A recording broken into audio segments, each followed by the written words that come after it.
Hello everybody, this is Yamimash, and today I'm bringing you yet another Gears of War 3 gameplay. This is one of my better scores on Bullet Mash. I think I get over 20 kills, and I believe I only got like 2 deaths, so it was a really nice game. Goes on for a little while, so it gives me plenty of time to talk about the topic on hand today. I'll probably put what I'm going to talk about in the title, but if I didn't, it's going to be, well, what I'm going to talk about is the future of gaming, and this is very vast, and it can be spoke about for a good while, but that's why 9 minutes is enough time for me to talk. Before I really get into it, I'll give you some release dates of a couple consoles. So, for example, the Xbox, that was released in November 2001, the 360, November 2005, and then the PlayStation 1 was December 1994, PlayStation 2, March 2000, and PlayStation 3, November 2006. So if you look on average, there's about a 5-6 year gap between each console. Now, if you look at it, the PlayStation 4 is speculated to release at the end of 2012 or 2013. So the PlayStation 3 is only a couple years away, meaning there was about a 6-7 year gap between the PlayStation 3 and the PlayStation 4, and the 720, there is no exact date. There are rumours saying it's going to be between 2013 and 15, so we've got a little while yet till that is released. So those are console gamings that we're going to be getting, and as we always know, console gaming is the biggest form of gaming currently, with the Wii and whatnot, and it's always the most superior in terms of graphics and actual games. But anyway, what I think, and I speculate in the future of gaming as a whole, is one thing is single player gaming is going to more or less die out or even end. And I say this because we are already seeing more and more competitive, collaborative multiplayer game environments they engage vast audiences, and as developing such games becomes cheaper and devices with computing and bandwidth are available with users, there is no reason why learning games in the future will not be competitive and collaborative in nature. So, for example, MMOs, they don't have a single player as such. There's multiple users online, and that's what I think. I think the single player games we get, we have games with both a multiplayer and a storyline. RPGs, for example, most of them are usually just single player. There isn't a multiplayer on them. But if you think about it, I think in the future RPGs, they will become just there'll be more than one user. It's going to be multiplayer, and that's we obviously need the internet for that, but the internet's ever growing too. I actually did a commentary about that not long ago. So I think single player is going to more or less die out. Another big thing I want to talk about, and this is something awesome, is the promise of virtual reality. And I'll give you a quick definition. Virtual reality is a 3-dimensional computer-generated simulation in which one can navigate around, interact with, and be immersed in another environment. And it does seem right now kind of far-fetched and a very futuristic thing, but virtual reality is going to happen at some point, and it is ever growing, and it's developing at a faster rate. Virtual reality, as they mention, we are finally close to realizing the promise of it. Which means the individuals be able to interact with a virtual world, which aren't possible right now, and it's going to include totally new forms of interaction. So the thought of this is really amazing. Present virtual reality visualizations are often low quality and cartoonish. The picture we see will be jerky, won't usually respond quickly to our movements, and few systems allow for tactical feedback, aka like a sense of touch. And some people even question the physiological and psychological safety of virtual reality, particularly in entertainment. So currently, virtual reality is really ancient, and it still has a lot of work to be put in. But the future of virtual reality is important and real, I think. We should not abandon the technology because it does not yet fit our expectations, because virtual reality is with us now in a very early and rudimentary form.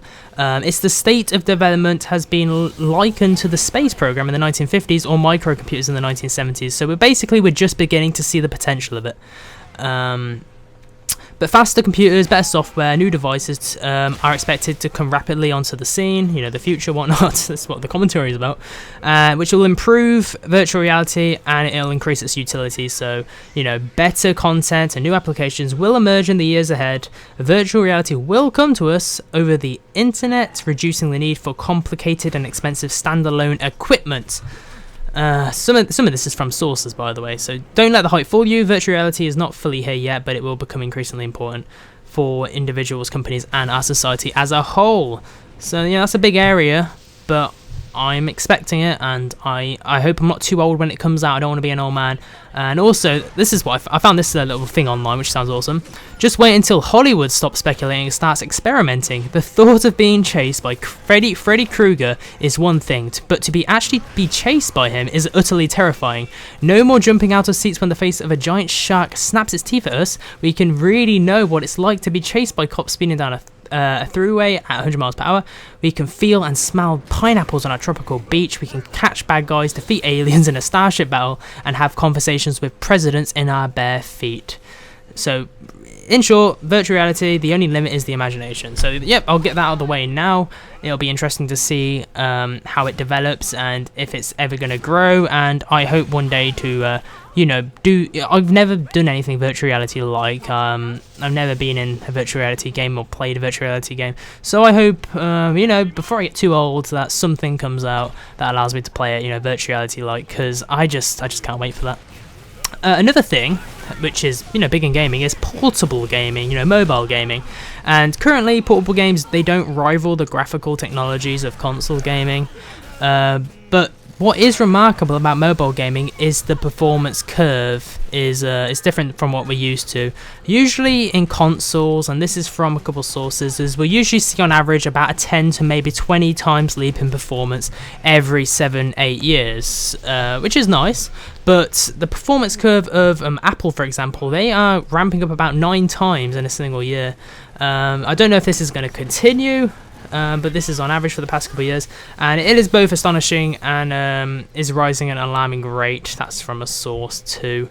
Man, I really, these commentaries I have been going on from a lot of websites, a lot of sources, and I don't know if these sources are completely true or how accurate they are. But it's nice to talk about, really, and I like to imagine the future. So I think this is it's quite fun to talk about.